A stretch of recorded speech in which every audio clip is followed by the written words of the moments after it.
Le soleil inonde la salle à manger formelle de mes parents à travers les grandes baies vitrées, se reflétant sur les verres en cristal comme de minuscules prismes. Le poids familier de la tradition s'abat sur moi alors que j'ajuste la serviette en lin bordeaux sur mes genoux, respirant le riche arôme du pot-au-feu de maman.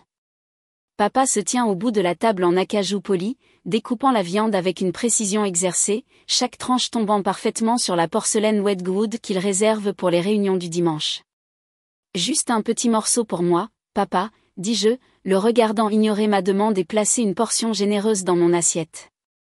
Tu es trop maigre, Gabriel, dit-il sans lever les yeux. Tu l'as toujours été. Je m'apprête à lui rappeler qu'à 38 ans, je suis parfaitement capable de déterminer mes propres portions quand la porte d'entrée s'ouvre en grand. Le tableau paisible vole en éclats alors que ma sœur, Vanessa, entre avec son mari, Marc, et leurs 3 enfants. Instantanément, la salle à manger se remplit de bruit, de sacs à dos qui tombent, d'enfants qui se disputent les places, des pas lourds de Marc. Désolée d'être en retard, annonce Vanessa sans l'ombre d'un remords. Ses yeux brillent d'une excitation inhabituelle qui me met immédiatement sur les nerfs. Il y avait des embouteillages terribles près du centre commercial. Tu es allé faire du shopping avant le dîner du dimanche, demandai-je, mais ma question est noyée sous les salutations enthousiastes de maman à ses petits-enfants. Papa croise le regard de Vanessa et hoche légèrement la tête, un échange silencieux qui me serre la poitrine. Je reconnais ce regard, le coup d'œil complice qu'il partage depuis que nous sommes enfants, généralement juste avant que je ne découvre que j'étais la seule à ne pas être incluse dans un plan familial. Bon, nous sommes tous là maintenant, dit maman en tapotant la table. Charles, finis de servir pour que nous puissions manger pendant que c'est chaud. Nous nous installons dans le rythme familier de passer les plats et de faire la conversation. Maman me pose des questions sur mon dernier projet architectural. Papa interroge Marc sur le marché boursier. Les enfants se plaignent par intermittence des légumes dans leurs assiettes. Alors, dit soudain Vanessa, sa voix s'élevant au-dessus du brouhaha de la salle à manger. Nous emménageons dans ta maison du lac la semaine prochaine. Nous avons des problèmes de fondation avec notre maison. Ma fourchette se fige à mi-chemin de ma bouche. Quoi? Elle est de toute façon vide, Gabriel, dit papa, son ton désinvolte mais ses yeux vigilants. J'ai la chambre bleue, annonce le fils aîné de Vanessa, rebondissant sur sa chaise. C'est pas juste. Maman a dit que je pouvais l'avoir, proteste sa sœur. Leur dispute s'estompe en bruit de fond alors que la prise de conscience m'envahit. Les enfants ont déjà choisi leur chambre. Ce n'était pas une annonce spontanée. Cela a été planifié, discuté et décidé avant même que je ne m'assoie à cette table. Ta maison du lac a beaucoup de place, ajoute maman, comme si cela réglait tout, et ils ne seront pas là pour toujours. 6 ans. 6 ans que j'ai passé à restaurer cette propriété au bord du lac. 420 000 € pour l'acheter, plus 95 000 € de réparations essentielles. J'ai géré seul les dégâts des inondations il y a 3 ans pendant qu'ils croisaient tous les Caraïbes, passant des semaines à récupérer les parquets et à remplacer les plaques de plâtre. Cette maison est plus qu'une propriété pour moi. C'est l'endroit où je me suis reconstruite après mon divorce, où j'ai appris à m'endormir sans vérifier les serrures 3 fois, où j'ai enfin recommencé à respirer. La famille doit s'entraider, dit Vanessa, sa voix prenant la cadence exercée d'un discours qu'elle a répété. Nous ferions la même chose pour toi. Ce ne sera que pour 7 mois jusqu'à ce que les travaux de fondation soient terminés, ajoute papa. Marc étudie son assiette, un silence inconfortable en dit long sur son implication dans ce plan. Je pose ma serviette à côté de mon assiette, un geste discret qui attire l'attention de tous. Quelque chose se déplace en moi, une clarté qui semble à la fois surprenante et attendue depuis longtemps. Gabriel, tu es toujours si particulière avec tes affaires, dit maman, rejetant mon objection non formulée d'un revers de main. C'est ce que font les familles, Gabriel, ajoute papa, son ton glissant vers celui condescendant qu'il réserve quand il croit que quelqu'un est déraisonnable. Nous nous aidons les uns les autres. Les lèvres de Vanessa se crispent en un sourire de suffisance qui s'amplifie en me regardant, sentant une autre victoire dans notre schéma de vie. Elle a toujours pris. J'ai toujours donné. Nos parents ont toujours facilité. Pas cette fois. Je tends la main vers mon sac à main accroché à la chaise à côté de moi, en extrait une pochette cartonnée impeccable et la pose sur la table. Les entrepreneurs commencent lundi prochain, dis-je, ouvrant la pochette pour révéler les contrats de rénovation et les permis de construire de la ville, chaque page portant ma signature et des dates d'il y a 3 mois. C'est une rénovation complète de 9 mois. Tout jusqu'au montant. Le silence s'abat sur la table, épais et soudain. Le couteau de papa plane au-dessus du rôti. Le verre d'eau de maman reste suspendu à mi-chemin de ses lèvres. Le sourire de Vanessa s'effondre. Je prends une lente et délibérée gorgée d'eau, surprise par le calme de ma main en levant le verre. Le cristal capte la lumière, projetant de minuscules arcs-en-ciel sur la nappe, de beaux prismes aux arêtes vives que personne d'autre ne semble remarquer. Le silence étouffe la salle à manger alors que je regarde la prise de conscience fleurir sur les visages de ma famille. La pochette cartonnée avec les contrats de rénovation est posée entre nous comme un pistolet chargé. Le couteau de papa reste suspendu au-dessus du rôti. Le verre d'eau de maman figé à mi-chemin de ses lèvres. Pour une fois, le sourire exercé de Vanessa s'est brisé. « Tu ne peux pas être sérieuse, » dit enfin Vanessa, sa voix montant d'une octave. Nous avons déjà donné notre préavis pour notre appartement. Où sommes-nous censés aller ? Je prends une autre gorgée d'eau, profitant du moment pour cataloguer la longue histoire de la suffisance de Vanessa qui me traverse l'esprit. La fois où elle a emprunté ma voiture pour un week-end qui s'est étiré sur 2 mois. Quand elle l'a rendue, le pare-brise fissuré était apparemment déjà comme ça. Le petit prêt de 3 000 € qui a mystérieusement gonflé à 18 000 €, toujours impayé 6 ans plus tard. La clé de rechange de mon appartement qu'elle avait fait faire sans permission, je l'ai découverte un jour en la trouvant sous ma douche. Vous devrez trouver un autre endroit, dis-je, ma voix plus ferme que prévu. Les entrepreneurs commencent lundi. Gabriel. Papa pose son couteau à découper, abandonnant toute prétention de continuer le dîner. Sa voix de négociateur d'entreprise se met en place, le ton qu'il réserve aux clients difficiles. Sois raisonnable. Ta sœur a 3 enfants. Et des problèmes de fondation, ajoute maman, hochant vigoureusement la tête. Tu ne peux pas t'attendre à ce qu'ils vivent dans une maison dangereuse. Je ne m'y attends pas, je réponds. Je m'attends à ce qu'ils trouvent leur propre solution de logement qui n'implique pas de prendre la mienne. Les yeux de Vanessa se plissent alors qu'elle échange un regard avec papa. Je reconnais leur communication silencieuse. Le même regard qu'ils ont partagé quand j'avais 16 ans et que j'ai découvert qu'ils avaient donné mes économies pour l'université pour financer le mariage de Vanessa. La campagne de pression coordonnée est si familière que je pourrais la scénariser. Mais nous avons déjà commencé à faire les cartons, la voix de Vanessa passe de l'exigence au désespoir, pile au bon moment.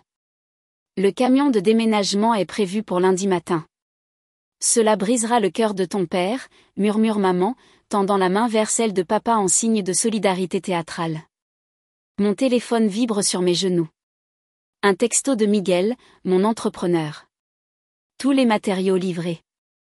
Nous sommes prêts pour lundi matin, 7 heures pile. Une notification suit. Système de serrure intelligente actif. Quelque chose de chaud se déploie dans ma poitrine. Pas de colère, pas d'anxiété. De la confiance. Pendant qu'ils préparaient leur embuscade, je me préparais. La société de sécurité a terminé l'installation la semaine dernière. Les permis de rénovation sont déposés et approuvés. J'ai tout fait dans les règles. Qu'en est-il du stockage de nos meubles ? Marc parle pour la première fois, étudiant toujours son assiette. On pourrait au moins stocker des choses dans le garage temporairement. Le garage est en train d'être converti en salle de sport, dis-je. Tout est démonté jusqu'au montant. Tu regretteras de faire passer la rénovation avant la famille, siffle Vanessa, les larmes montant à la demande. J'ai déjà vu cette performance, lors des fêtes de famille, des anniversaires, chaque fois qu'elle n'obtient pas ce qu'elle veut. Les larmes qui apparaissent et disparaissent avec une précision suspecte. Papa se penche en avant, la voix baissée. Gabriel, cette situation pourrait avoir un impact sur certaines décisions concernant l'avenir. La menace d'héritage. Pile à l'heure. Et les enfants ? La voix de maman monte avec une détresse feinte. Ils seront sans abri. Je plie la serviette sur mes genoux avec précision, chaque pli délibéré. Le poids de leurs attentes, leur vie entière de demandes déguisées en obligations familiales, presse contre mes épaules. Mais cela ne m'écrase plus. Votre mauvaise planification ne constitue pas une urgence pour moi, dis-je. En rencontrant le regard de papa directement, la reconnaissance traverse son visage. Ses propres mots, le mantra commercial qu'il a répété pendant des décennies à des clients qui n'avaient pas préparé correctement, se sont retournés contre lui. Je me lève, ramassant mon sac à main et la pochette cartonnée. J'ai respecté mes obligations contractuelles. Vous devriez respecter mes limites. Assieds-toi, Gabriel. La voix de papa se durcit. Nous n'avons pas fini de discuter de cela. Moi, si.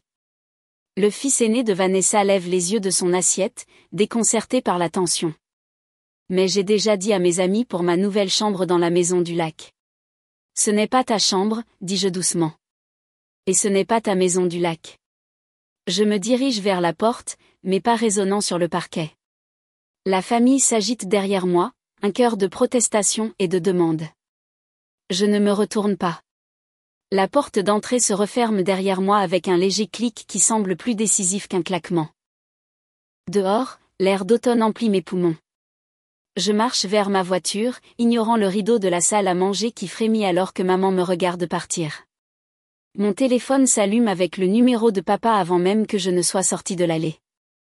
12 appels manqués au moment où j'atteins l'autoroute. Ce n'est que lorsque je suis seule sur l'autoroute, 20 miles entre nous, que mes mains commencent à trembler sur le volant. Le choc d'adrénaline frappe fort, doigts tremblants, respiration superficielle. Mais sous la réaction physique, ma détermination reste ferme. Je m'arrête sur une aire de repos, compose le numéro de Miguel. Assurez-vous que le système de sécurité est pleinement opérationnel demain matin, lui dis-je quand il répond. Et pourriez-vous déplacer les bennes directement devant les portes du garage ? Je suis préoccupé par les accès non autorisés.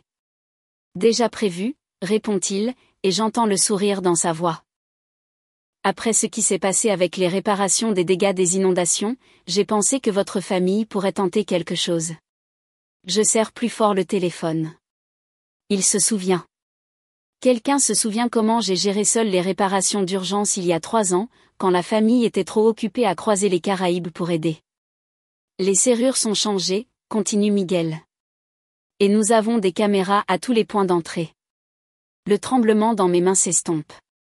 Je ne suis pas seul dans cette affaire. Merci, dis-je. Je vous verrai lundi matin. Alors que je termine l'appel, un message de Vanessa apparaît. Papa est furieux. Règle ça tout de suite. Je mets mon téléphone en silencieux et le pose sur le siège passager. Le ciel du soir s'assombrit en indigo au-dessus de l'autoroute alors que je reprends la route, rentrant chez moi. Pas à la maison du lac. Cela devient autre chose maintenant. Quelque chose entièrement à moi. Mais à l'appartement où j'ai appris à dormir toute la nuit sans vérifier les serrures 3 fois. Demain, ils intensifieront. Je le sais avec une certitude absolue. Mais pour la première fois de notre histoire commune, je suis préparée. Le lundi matin de la semaine suivante arrive avec le grondement d'un moteur qui n'appartient pas à ma propriété. Je m'arrête à ma fenêtre de cuisine, ma tasse de café suspendue à mi-chemin de mes lèvres, regardant un camion de déménagement s'engager lourdement sur l'étroite allée de gravier de ma propriété au bord du lac. Le logo bordeaux sur son flanc correspond à la couleur du rouge à lèvres de Vanessa lors de ce terrible dîner du dimanche. Mon téléphone vibre sur le comptoir. 5e appel de papa depuis l'aube.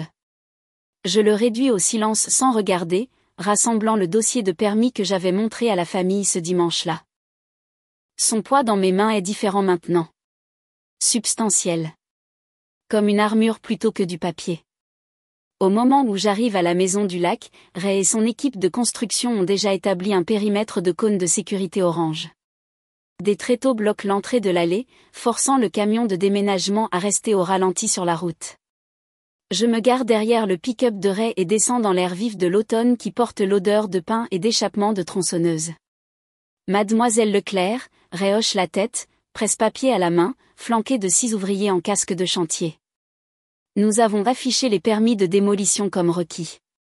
Le décapage intérieur commence dans 30 minutes. Merci. Je balaie la propriété du regard. Je vois que nous avons des visiteurs inattendus. Le visage buriné de Ray reste professionnel. Ils sont arrivés il y a environ 10 minutes, ont affirmé avoir votre permission d'emménager aujourd'hui.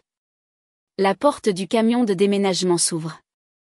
Vanessa en sort, des lunettes de soleil de créateur poussées sur le dessus de sa tête, le visage rougi, couleur qui s'intensifie lorsqu'elle me voit.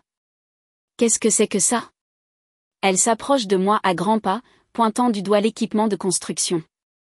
Ces hommes ne laissent pas passer nos déménageurs. Je la rejoins à mi-chemin, gardant une distance suffisante pour que sa voix porte à travers la cour. Le gardien de sécurité que j'ai engagé se tient attentivement près de Ray, sa présence une réassurance calme. Comme je vous l'ai expliqué dimanche dernier, la rénovation commence aujourd'hui, dis-je, brandissant les permis. La propriété n'est pas habitable pendant la construction. Tu ne peux pas être sérieuse. La voix de Vanessa monte, attirant les regards des ouvriers. Nous avons déjà donné notre préavis pour notre logement. Où sommes-nous censés aller? Je sors une enveloppe de mon sac. Ça pourrait t'aider. C'est un contrat de 6 mois pour un entrepôt de stockage, déjà payé intégralement. D'accord. Elle fixe l'enveloppe mais ne la prend pas. Un entrepôt? Nous avons besoin d'un endroit pour vivre, pas d'un endroit pour stocker nos affaires. Votre logement n'est pas ma responsabilité, Vanessa. Les mots viennent plus facilement que prévu. Vos problèmes de fondation ne sont pas apparus du jour au lendemain. Vous avez eu le temps de prendre des dispositions. Ses yeux se plissent, cherchant une faiblesse sur mon visage. N'en trouvant aucune, elle se tourne vers la maison. J'ai toujours une clé. Nous nous arrangerons avec ton petit projet. Ça ne marchera pas. Je la suis d'un pas mesuré alors qu'elle se dirige vers la porte d'entrée. Vanessa enfonce sa clé dans la serrure. Rien ne se passe.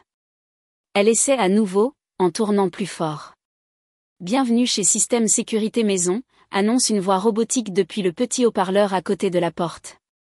Tentative d'entrée non autorisée détectée à l'entrée principale, alertant le propriétaire et le service de sécurité. Mon téléphone sonne avec la notification d'alerte.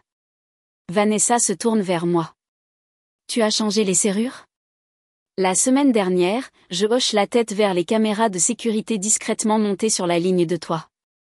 La police a été informée d'une potentielle intrusion. Protocole de sécurité standard. Quelque chose se brise dans son expression, le vernis poli se fissurant pour révéler un sentiment de droit brut en dessous. Tu ne peux pas nous faire ça. Nous sommes de la famille. La famille respecte les limites, dis-je, surprise par la fermeté de ma voix. Mon téléphone sonne. La société de sécurité. Pile à l'heure. Je réponds brièvement, confirmant que l'alerte a été déclenchée par ma sœur, pas par un véritable intrus. Quand je raccroche, Vanessa s'est retirée vers le camion de déménagement. À travers le pare-brise, je la vois gesticuler sauvagement vers Marc, qui est affalé sur le siège passager. Ray s'approche, casque de chantier à la main. Nous sommes prêts à commencer quand vous le serez, mademoiselle Leclerc. Procédons. Je signe son presse-papier. Le calendrier intérieur est serré. J'aimerais que la suite parentale soit démolie d'ici jeudi. Nous nous en occuperons, il hésite. Votre sœur semble déterminée. Devons-nous nous attendre à des interférences? Avant que je ne puisse répondre, le moteur du camion de déménagement rugit. Au lieu de faire demi-tour, il démarre en trombe, contournant les tréteaux envirant sur la pelouse. Il s'arrête à 20 pieds de nous, les pneus écrasant les herbes ornementales que j'avais plantées le printemps dernier. Les déménageurs sautent, abaissant la rampe sur l'ordre de Ray, et commencent à décharger les meubles. Vanessa émerge de la cabine du camion, un sourire triomphant figé sur son visage. Puisque tu ne veux pas être raisonnable, lance-t-elle, nous n'aurons qu'à stocker les choses ici temporairement. La cour fera l'affaire jusqu'à ce que tu reviennes à la raison. La première pièce, une commode en acajou ornée qui appartenait autrefois à notre grand-mère, tombe avec un bruit sourd sur ma pelouse. Marc suit les déménageurs, l'air misérable mais complaisant. Je ne bouge pas. Au lieu de cela, je prends mon téléphone et compose un numéro enregistré hier. Maison de vente aux enchères du lac? Oui, c'est Gabrielle Leclerc. Je maintiens un contact visuel avec Vanessa pendant que je parle. Oui, veuillez procéder à l'enlèvement comme convenu. Tous les bénéfices seront versés au programme d'aide aux jeunes placés. Vanessa se fige, la confusion remplaçant le triomphe. Ils seront là d'ici 1 heure, je confirme, terminant l'appel. Quelle maison de vente aux enchères, exige Vanessa. Celle que j'ai contactée hier, après le dîner. Je désigne les meubles qui s'accumulent sur ma pelouse. J'avais anticipé ce mouvement. Ray s'éclaircit la gorge. Mademoiselle Leclerc, nous devons commencer la démolition. Devons-nous contourner la situation des meubles? Pas besoin. Je lui tends les formulaires d'autorisation finale. Tout ce qui se trouve sur la propriété et qui n'est pas sécurisé dans les abris de stockage est retiré aujourd'hui. Le reste de la journée se déroule comme prévu. La construction commence pendant que les piles de meubles grandissent sur ma pelouse.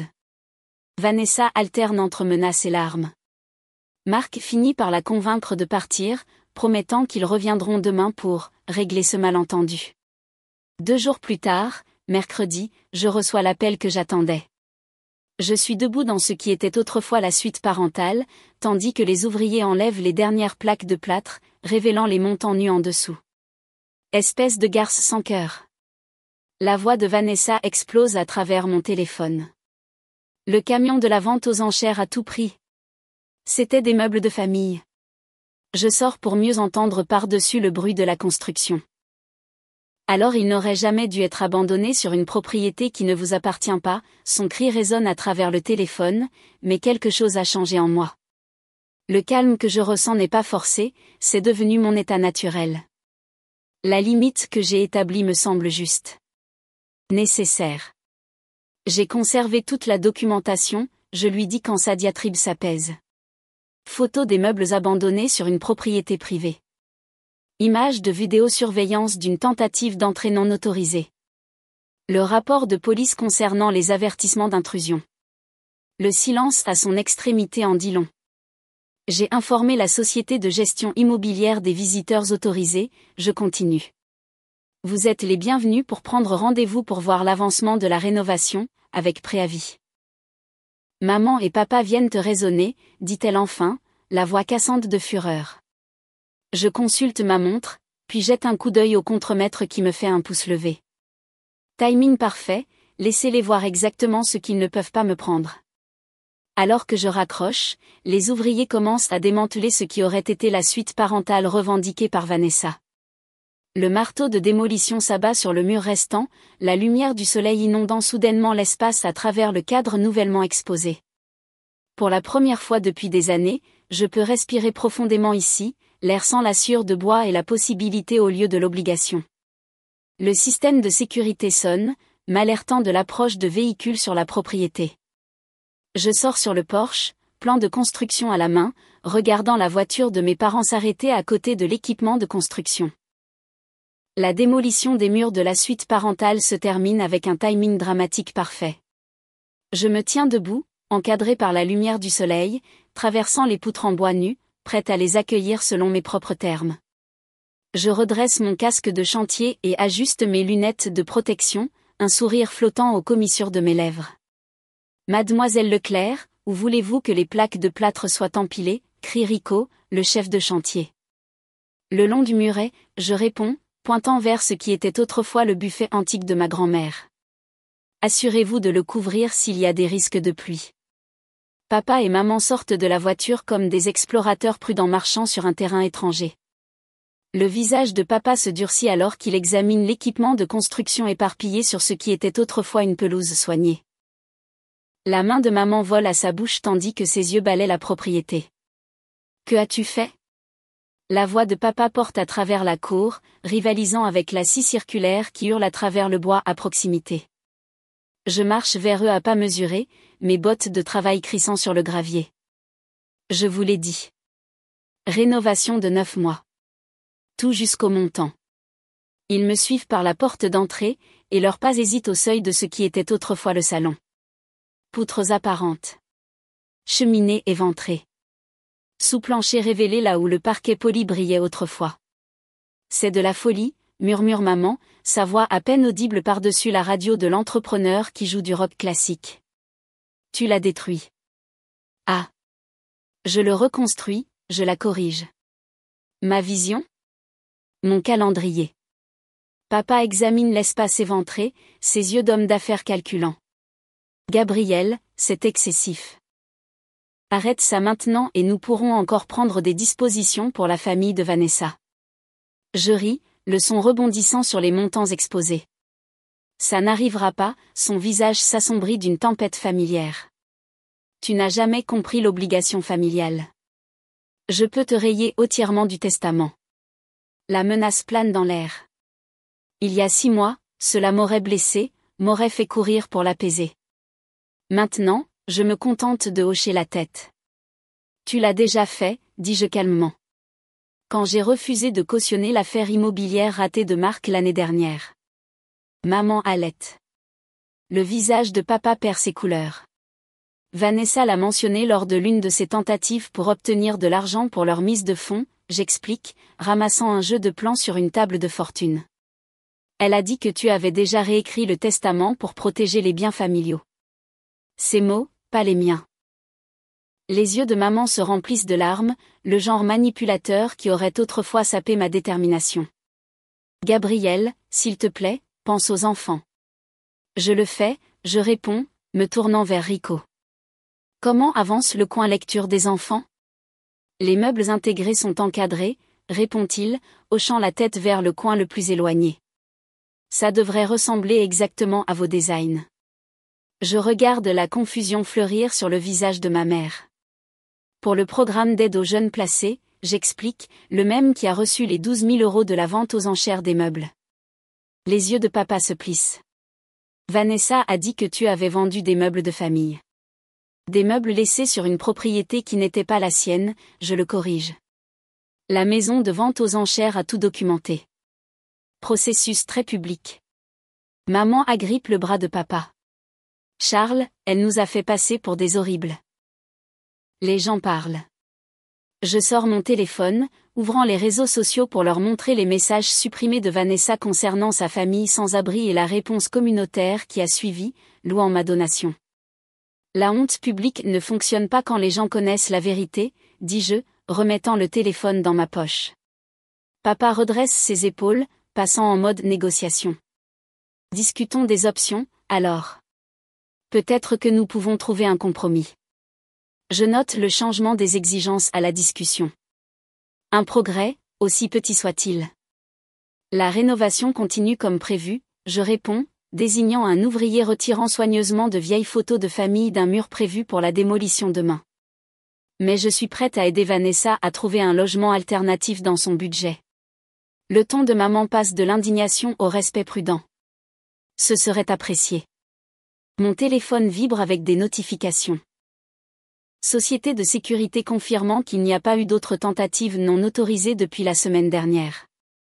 Maison de vente aux enchères envoyant le reçu officiel de dons à des fins fiscales. Mon entrepreneur partageant des photos de l'avancement de la transformation de la terrasse arrière. Alors que nous nous tenons au milieu du squelette de ma maison, je remarque que papa étudie les plans avec une admiration réticente. Il reconnaît une bonne planification quand il en voit une. Avez-vous déjà dû réinventer un espace pour le récupérer, je leur demande à tous les deux. Parfois, il faut tout dénuder pour construire quelque chose d'authentique. Avant qu'il ne puisse répondre, mon téléphone sonne. Le nom de Marc apparaît à l'écran. Excusez-moi, dis-je, m'éloignant. Je dois prendre ça. J'entends la voix de Marc, plus douce que d'habitude. Gabriel, je voulais m'excuser pour mon rôle dans tout ça. J'aurais dû parler. Par la fenêtre, je vois mes parents retourner à leur voiture, leur posture moins rigide qu'à leur arrivée. Parfois, les fondations les plus difficiles à couler sont celles qui soutiennent nos limites, lui dis-je. Mais ce sont les plus importantes. Derrière moi, les ouvriers continuent de transformer mon sanctuaire. Un clou, une poutre, une limite à la fois. La salle à manger formelle brille d'un ambre chaud à la lumière du soir, projetant de longues ombres sur le tapis perçant de mes parents. La table dressée me donne une impression de déjà-vu, les mêmes serviettes bordeaux, les mêmes verres en cristal captant la lumière en éclats prismatiques, la même tension planant dans l'air comme un front orageux. 3 mois après le début de la rénovation de ma maison du lac, j'ai accepté cette invitation à dîner sachant exactement ce qui m'attendait. Ta mère a préparé son pot-au-feu spécial, dit papa, découpant la viande avec une précision exercée. Sa voix porte la désinvolture forcée d'un homme sur le point de négocier une affaire difficile, juste comme tu l'as toujours aimé. Ça sent merveilleusement bon, maman. Je lisse ma serviette sur mes genoux, notant les couverts supplémentaires. Nous attendons du monde ? Maman et papa échangent un regard que je reconnais trop bien, la communication silencieuse qui a précédé d'innombrables déceptions d'enfance. Nous avons pensé que ce serait agréable de dîner en famille, dit maman en plaçant une portion généreuse dans mon assiette. C'est difficile avec tout le monde, dispersé. La sonnette retentit. Les épaules de papa se détendent légèrement. Des renforts sont arrivés. Je vais ouvrir, dit maman, tapotant le bras de papa en passant. Au moment où elle part, papa se penche en avant. Gabriel, j'ai parlé avec les Henderson. Tu te souviens de Jean, mon partenaire de golf ? Il pense que ce que tu fais est plutôt dur. Je prends une lente gorgée d'eau. Je n'étais pas au courant que les Henderson étaient des parties prenantes dans ma propriété. La communauté compte, Gabriel. Les gens parlent. Oui, ils le font certainement. Je pose mon verre avec précaution. Ils parlaient quand j'ai géré seul les dégâts des inondations il y a 3 ans. Pas une seule offre d'aide, à ce moment-là. Je suppose. La réponse de papa est interrompue par des voix venant du hall.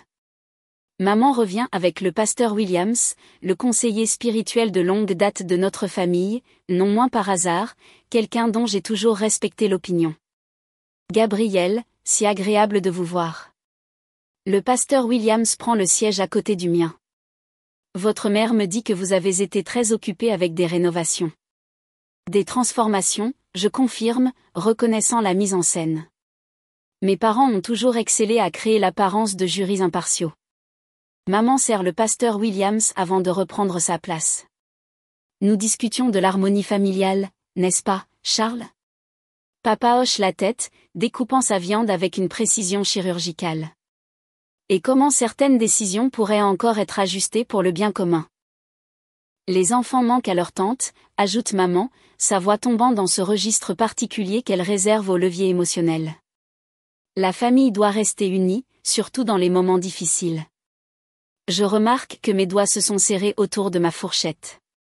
L'ancien schéma se déroule exactement comme prévu, le front uni, l'échec moral implicite, la suggestion silencieuse que je suis le problème qui doit être résolu.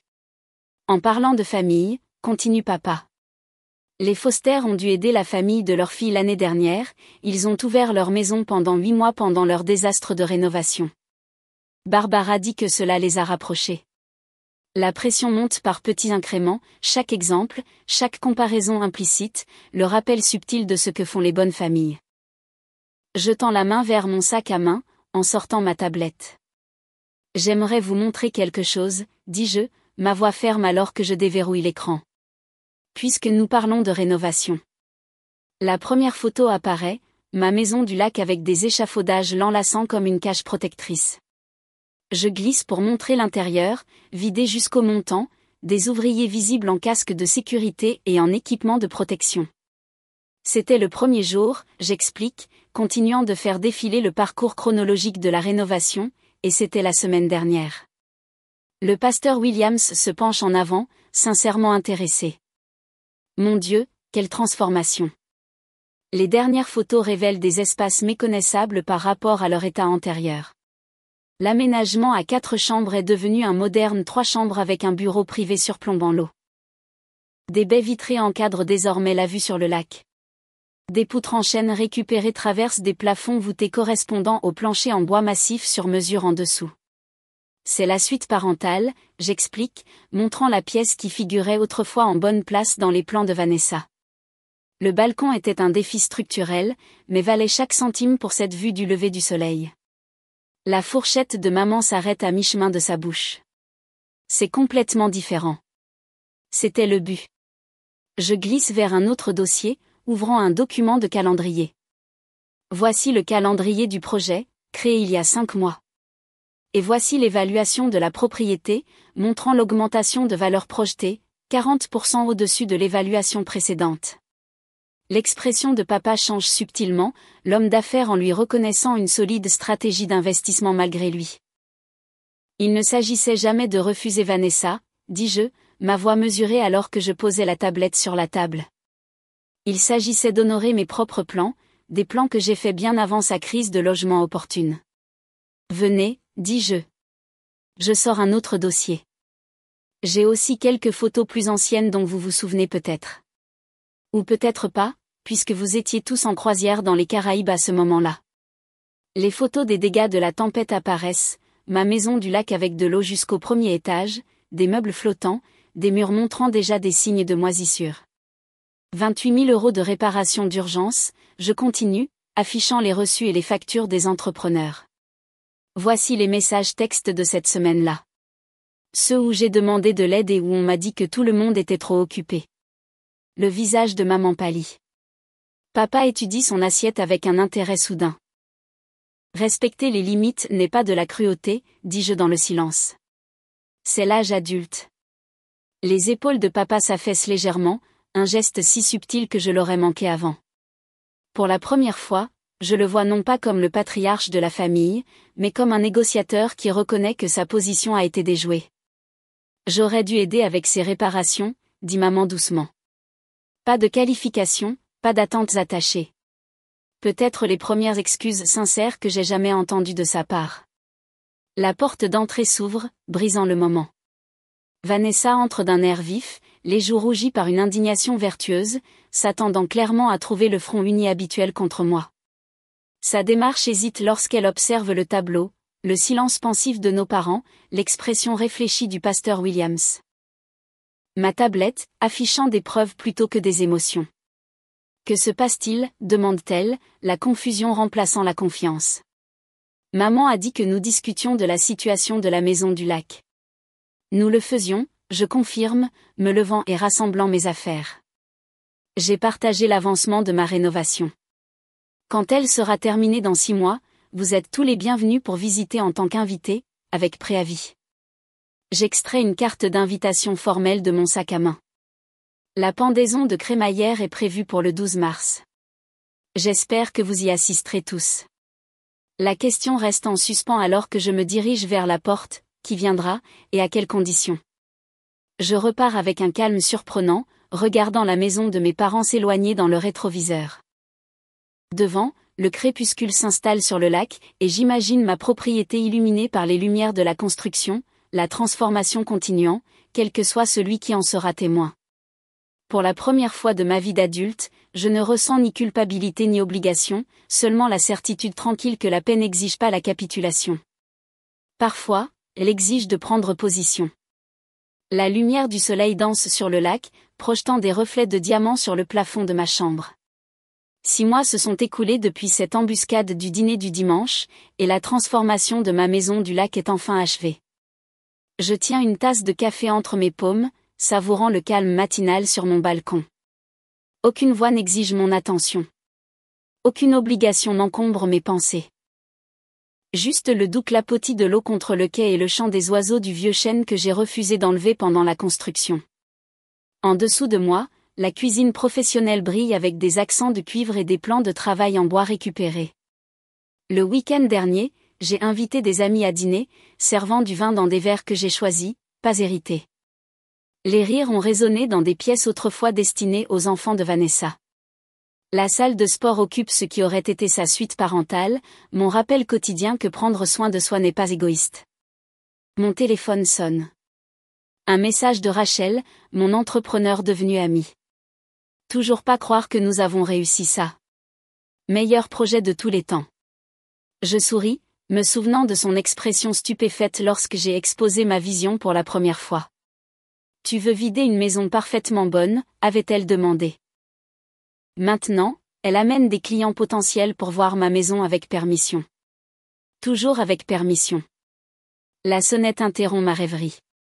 Par la caméra de sécurité, j'aperçois mes parents debout maladroitement sur le porche, papa déplaçant son poids d'un pied à l'autre, maman serrant une petite plante, leur première visite depuis l'achèvement de la rénovation. J'appuie sur l'interphone. Entrez, dis-je, déverrouillant la porte à distance. C'est ouvert. Ils entrent timidement, si différents du dîner du dimanche où tout a commencé. Les yeux de papa s'écarquillent devant les plafonds, le regard de maman fixé sur la table à manger positionnée exactement là où Vanessa affirmait qu'un espace serait parfait pour les devoirs des enfants. Gabriel, c'est îlot ?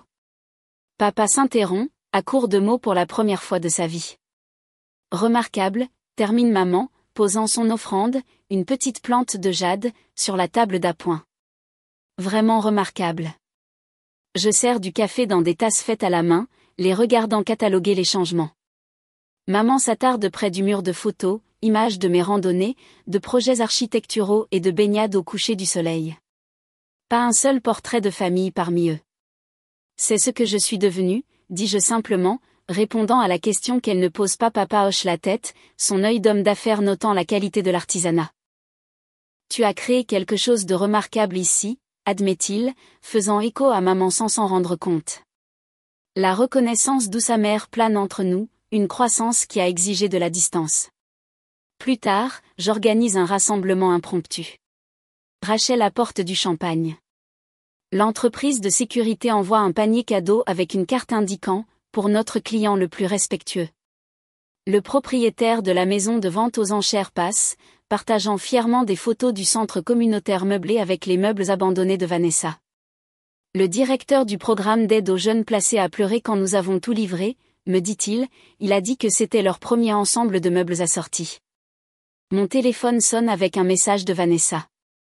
Je suis désolée pour les meubles. On peut parler ? Je réfléchis à ces mots, composant ma réponse avec soin. Dîner le mois prochain, apporte le dessert. Pas de discussion sur l'emménagement. La limite maintient à la fois protection et possibilité. Après que tout le monde soit parti, papa s'arrête à la porte. Respecter les limites n'est pas de la cruauté. C'est l'âge adulte, dit-il pensivement, me citant mes propres mots. Sa reconnaissance se sent comme la dernière rénovation achevée. Le soir s'installe alors que je marche seule jusqu'à mon quai. Le coucher du soleil transforme le ciel de l'or au violet, les couleurs ondulant à la surface de l'eau. Mon reflet apparaît solide, inébranlable contre la toile changeante au-dessus. La paix ne signifie pas abandonner les limites. Cela signifie les respecter. Et dans ce sanctuaire, achevé par ma propre vision, j'ai trouvé les deux.